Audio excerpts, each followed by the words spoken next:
Tá vindo aí mais um vídeo aí do professor Olavo. Se inscreva aí no canal, quem puder seja membro do canal. Apoie, curte, compartilhe aí. Vamos lá, vamos mudar o Brasil. Valeu, fique com Deus. Até mais. Forte abraço.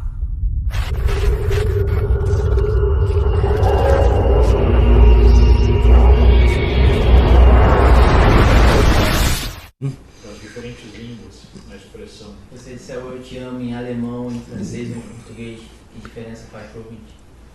É evidente que faz, porque todo entendimento que o sujeito tem da linguagem depende da cultura que ele absorveu. Então é claro que esta mesma frase pode ter ressonâncias diferentes quando dita em línguas diferentes. Mas essa diferença nunca vai chegar assim, uma a ser o oposto da outra. Não é isso? Por exemplo, aqui nos Estados Unidos, é muito comum a pessoa acaba de te conhecer, na hora que ela vai te pedir e falar, I love you. Sim, isso é muito comum. No Brasil, se começar a dizer isso para todo mundo, vão dizer que você é viado. Né? Mas aqui, né, as pessoas toda hora, I love you, I'm so proud of you. Quer dizer, você vê, assim, o americano é um povo tremendamente afetuoso, embora tímido. Né? E o brasileiro é um povo muito dado, mas não é afetuoso. Só acho que isso exerce alguma influência na inteligência, por exemplo, um alemão mais inteligente que um Não, de jeito nenhum. Inclusive, uma coisa que eu tenho verificado é o seguinte: eu estou aqui faz 13 anos e eu leio livros em inglês desde os 12 anos. Né? Então, algo do espírito da gramática inglesa eu já peguei. A gramática inglesa é horrível. É uma das línguas mais absurdas e incoerentes do universo. E por isso mesmo os caras ficam inteligentes, porque para poder falar nessa língua tem que ser muito inteligente. Você tem que desenvolver a habilidade de entender mais do que o outro falou. Não é isso? Palavras significam coisas completamente diferentes. Tem muitas palavras que significam 20. O que é o verbo to get? O verbo to get serve para qualquer coisa. Né? Então, vamos dizer, o significado dele é indizível porque é vasto demais. E, no entanto, as pessoas usam e entendem. Por quê? É pelo contexto. Mas o que é o contexto? É uma situação real. Que não faz parte da linguagem. Né?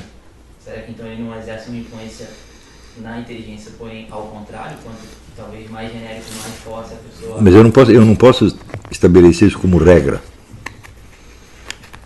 Não é isso? Então, se você pegar qual é a língua mais organizada e lógica do mundo, o árabe. Tremendamente organizado, é uma língua quase geométrica. Não. Então, quer dizer que se você pegou ali meia dúzia de princípios, ele já sabe a linguagem inteira. Isso quer dizer que vão ser mais inteligentes que os outros? É óbvio que não. O sujeito inteligente não vira homem-bomba jamais. Não é isso? E o chinês. O chinês é uma língua impossível de aprender, pô. Para começar, você tem que saber 5.000 caracteres de cor. E, não obstante, os chineses são sempre os primeiros da classe em tudo quanto é a universidade que eles vão. Talvez precisamente porque eles sofreram para aprender aquilo.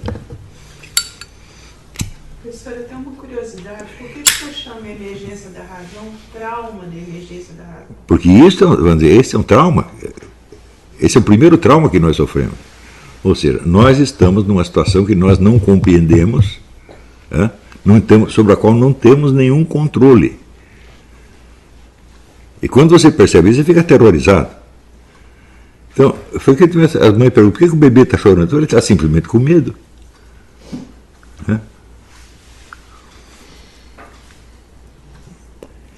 Veja, pensa bem, durante a gestação você está preso dentro de um universo fechado, totalmente protegido, alimentado, você não precisa se preocupar com absolutamente nada. De repente te soltam no ar. O senhor diz que o medo, então, é um constituinte melhor, porque o Freud fala em prazer e desprazer. Claro, por que ele não pensou no medo? Isso é interessante. Olha, porque ele não pensou o maior psicólogo do século XX foi Joseph Stalin. Quando perguntaram para ele o que move os seres humanos, ele sempre pestanejar respondeu: o medo. Por exemplo, eu li um monte de livros de história, de guerra, depoimentos disso, mas um monte. Eu não vi um soldado que no front sentisse raiva do adversário. Mas todos sentiam medo. De como é que você vai ter raiva de um negro que você nunca viu na sua vida? Porra? Você tem medo de que ele atire em você antes que você atire nele. Isso é óbvio, é? Então, o medo é uma constante no ser humano.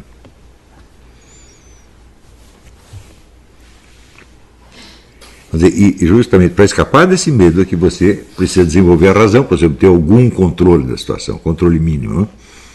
Mas quando você não tem nem esse controle mínimo, você se apega ao símbolo da razão. E esses símbolos da razão, mais dia menos dia, falham. Então, o certo não é nem traumas, porque são traumas sucessivos. Cada vez que o símbolo da razão te decepciona, você está perdido de novo. Né? Então é a mesma coisa que dizer, um bebê recém-nascido ele já tem os problemas de um ser humano adulto. Ele não sabe, mas ele tem. Você imagina, por exemplo, aqui tem um bebê, o pai dele trabalha numa mina de não sei do que, e eles têm um padrão de vida relativamente bom, de repente aquele minério é desvalorizado no mercado, e a companhia fecha, o pai fica desempregado e daí falta comida para o bebê. Né? O bebê está sofrendo o impacto de uma crise internacional. Mas ele não entende. Ele sofre o impacto tanto quanto o pai dele sofre. Só que o pai dele já tem um critério de orientação na coisa. Ele sabe, bom, vou ter que arrumar outro emprego, vou ter que pedir um dinheiro emprestado. Mas o bebê não sabe nada disso. Uma vez eu vi um filme em que o crack da bolsa em 29, os caras iam retirar dinheiro do banco e não tinha mais dinheiro. Então eles ficavam esmurrando a porta do banco. Eu digo, bom, mas e se eles derrubassem a porta do banco e isso botar dinheiro dentro do banco? Claro que não. Então a porta do banco era um símbolo da riqueza que estava lá dentro. Era só um símbolo. Então por que eles estão batendo na porta? O negócio é ir para casa. Eu estou ferrado mesmo, acabou meu dinheiro. Não há nada que eu possa fazer. A ideia de se apegar assim, o que nós podemos fazer? Ora, a maior parte dos problemas humanos nós não podemos fazer nada. Mas se apega por quê? Porque você tem medo de constatar a realidade da sua impotência. É incrível o Freud não ter pensado nisso. Na biologia, fala-se no mecanismo mais básico, que é o de fight or flight. É fuga ou briga. É o mais básico. Santo Tomás de Aquino definiu isso aí. Ele disse, se você percebe que o adversário é mais fraco, você tem raiva. Se você percebe que ele é mais forte, você tem medo. É muito simples. O adversário ou o problema, seja lá o que for. Então, olha, Santo Tomás de Aquino disse, daí, com essa frase ele disse mais do que toda a psicologia do século XX. Ele tocou no problema central. É raiva ou medo? Se você tem raiva é porque você ainda pode fazer alguma coisa. Mas se você tem medo, a única coisa que você vai para fazer é fugir. Note bem, os animais, nesse sentido, eles nascem muito mais equipados do que nós, porque eles sabem do que eles devem ter medo. Exemplo de Santo Tomás de Aquino. A ovelha nunca viu um lobo. A primeira vez que ela vê um, ela sabe que aquilo não presta. Nós não nascemos com esse conhecimento. O animal tem, vamos dizer, um repertório mais limitado, mas ele o adquire muito mais rapidamente do que nós. Né? Por quanto tempo de treinamento leva um bebê leopardo? 1 ano no máximo. Por de 1 ano ele já sabe tudo. Mas ela já nasce correndo. Já nasce correndo, é. Então a conquista do vocabulário, da linguagem para o recém-nascido que está desamparado nesse meio, de certo modo é até terapêutica. Claro que é. Naquele momento ele pode conversar. O livro do Pedro Laíla Entralgo, La Cura por la Palavra. Pois é, professor, matamos uma Então, estrada aqui hoje. quando você não consegue expressar o que está doendo em você, você está de novo na condição do bebê que está levando porrada e não sabe de onde. Beleza, professor. Entendeu? Então, às vezes, o simples dizer já curou. Só de você dizer, quer dizer, você adquiriu um certo domínio intelectual da coisa. Então, Mas o fato é o seguinte, não existe um patamar no qual você diz, não, você tem a linguagem ideal. Não, sempre pode acontecer alguma coisa que não fazia parte da sua linguagem, que você não sabe o que é, e você vai ter que revirar tudo de novo. Então, são sucessivas conquistas da linguagem que você faz. Isso nunca para. A razão puxa junto consigo a conquista da expressividade. Sem dúvida, a expressão é a base, vamos dizer, do seu domínio da razão. Se você não souber zero de matemática, você pode ter uma consciência racional altamente desenvolvida. Se não souber nada de linguagem, acabou. Porque a matemática é um uso especializado da razão para certos aspectos que são matematizáveis. E que nunca são os essenciais. Agora, aconteceu que entre os anos 50 e 70 se introduziu nas escolas o negócio da informática. Então, a partir daí, as matemáticas se tornaram as primadonas do ensino. Então, o garoto não sabe nada, ele não sabe nem dizer ai me dói, mas ele já sabe mexer com o computador, já tem ideia do código binário, ele sabe o que é um pixel, ele sabe programar um computador.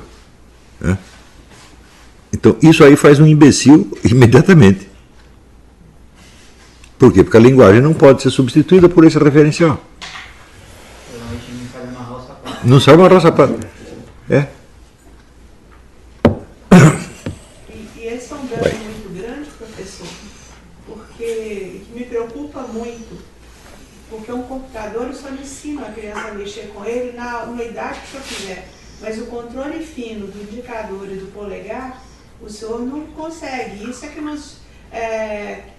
que mostra que foi uma conquista muito grande do ser humano, a conquista da mão humana, tanto que o senhor vê na pintura o Deus estendendo a mão para o homem, a mão ela tem um simbolismo muito grande, né? Então Sim, mas o sujeito pode aprender a manipular um computador sem ele ter mãos. Sim, mas coloca lá um eletrodo no cérebro dele, que ele passa o comando direto. Seria essa uma explicação que estão chegando à conclusão que quanto mais tempo os adolescentes passam com o smartphone, maior a chance deles se suicidarem? É claro. Isso já foi vários estudos provaram isso. Quer dizer, por que o neguinho se suicida? Porque ele não está entendendo mais nada. Ou seja, a pressão do ambiente o esmagou completamente, ele não está entendendo, ele não sabe o que fazer. Não sabe nem dizer qual é o problema. Daí é melhor meter a bala na cabeça mesmo.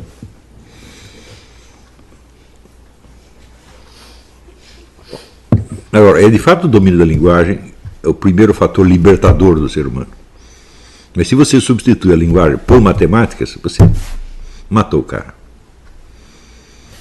A matemática só pode lidar com os elementos que já são matematizáveis. Agora, a matematização de qualquer coisa é um problema terrível. Por exemplo, quando inventaram essa topologia, bom, com a topologia você pode inventar um modelo matemático para você descrever, por exemplo, uma crise econômica, uma crise política. Tá certo? Só que dá um trabalho miserável. E como é que eu vou fazer a representação topológica dos meus problemas?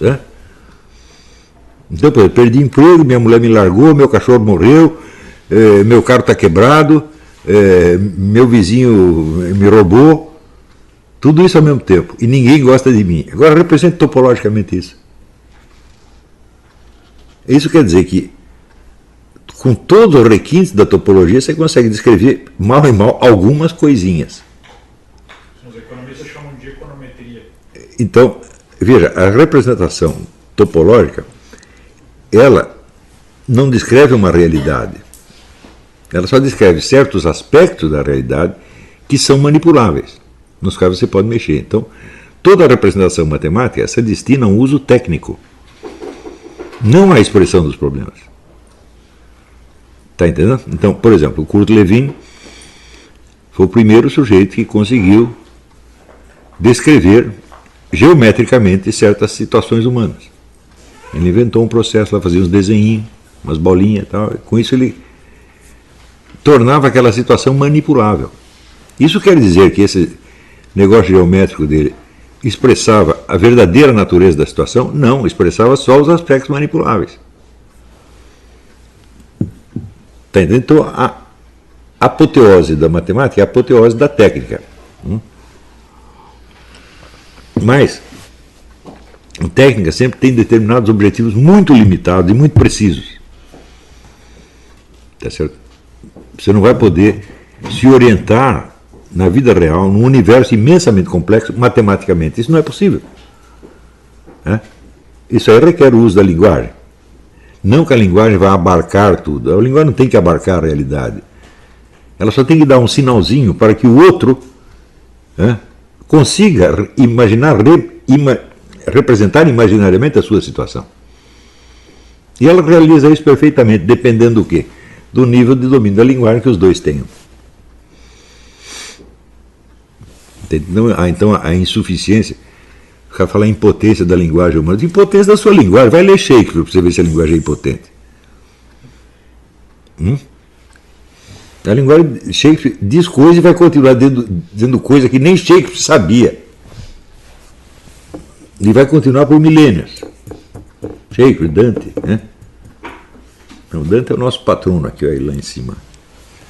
Por causa disso mesmo. Qual é o sujeito que fez mais pela civilização do Ocidente? Esse aí, Santo Tomás de Aquino. Nesse caso, quando uma criança troca duas notas de 10 por 10 de 1 achando que está fazendo um bom negócio, por exemplo? Pode ser.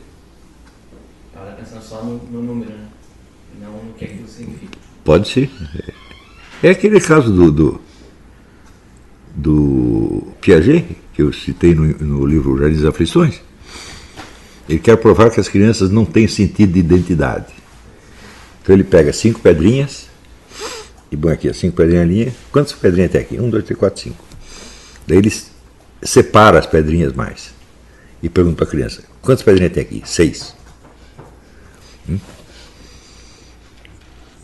E daí ele conclui que as crianças não têm senso de identidade, o que é um absurdo dos absurdos, porque ela não tivesse senso de identidade,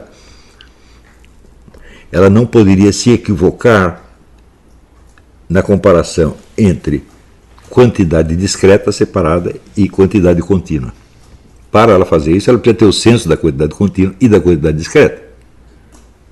Portanto, o que ele pensa que prova que não tem senso de identidade, prova exatamente o contrário. Tem certos equívocos que você não pode cometer sem conhecer certas coisas. Não é isso? Assim, do mesmo modo, o sujeito não pode virar transexual sem ele saber o que é homem e mulher. Se ninguém tivesse informado dele disso, para que eu vou mudar de sexo se eu nem sei o que é isso? É claro que é um equívoco. Mas o equívoco se baseia num conhecimento.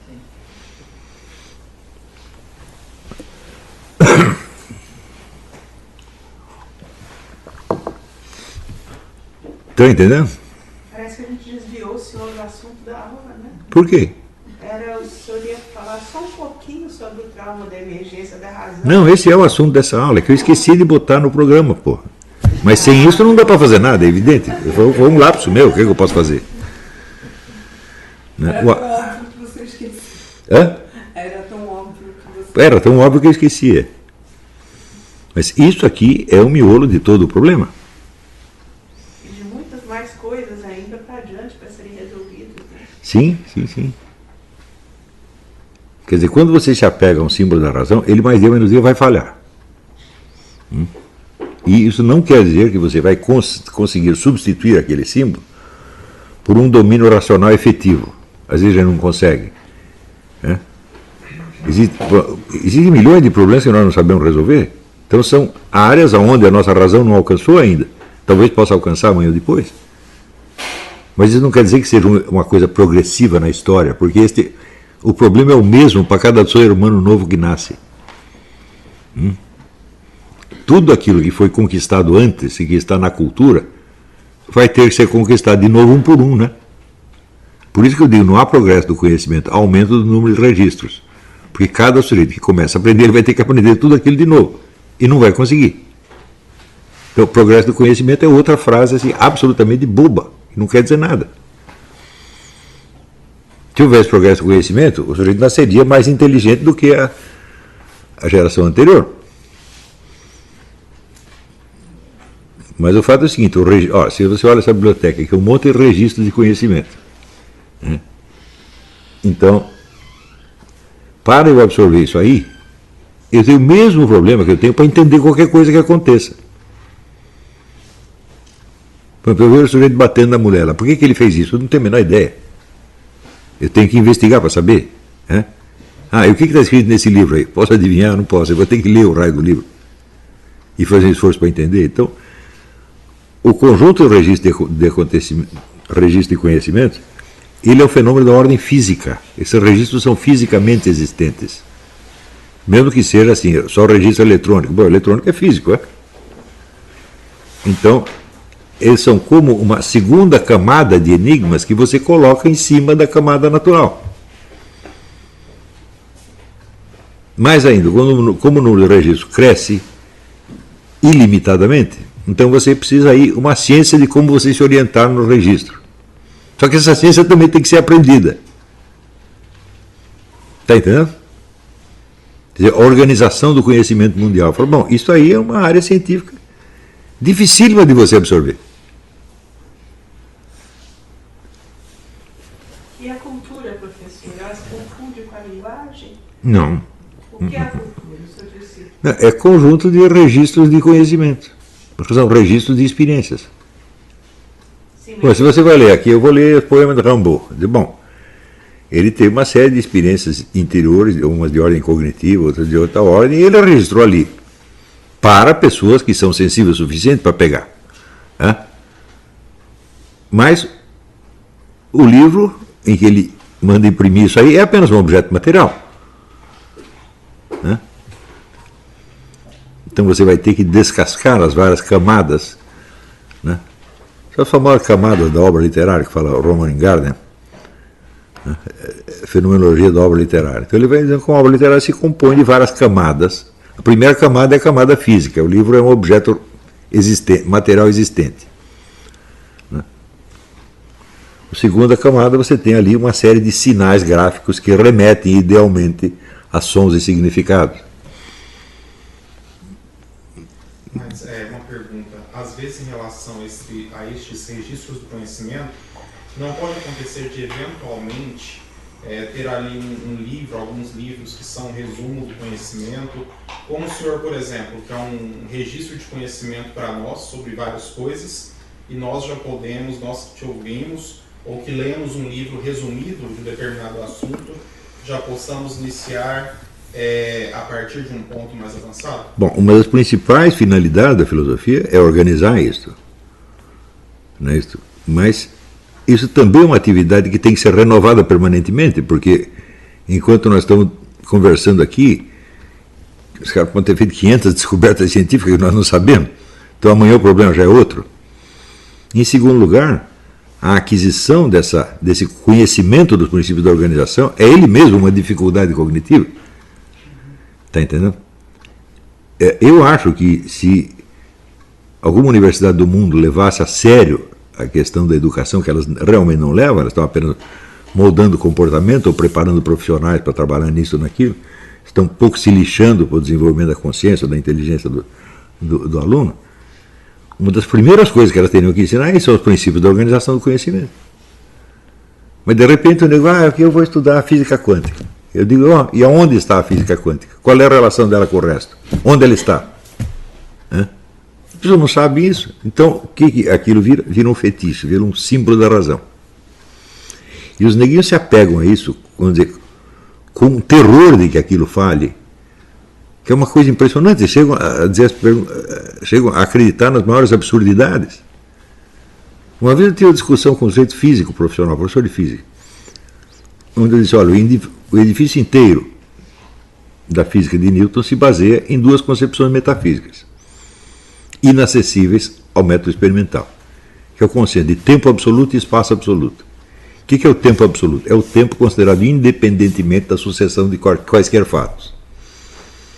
O que é o espaço absoluto? É o espaço sem nada dentro.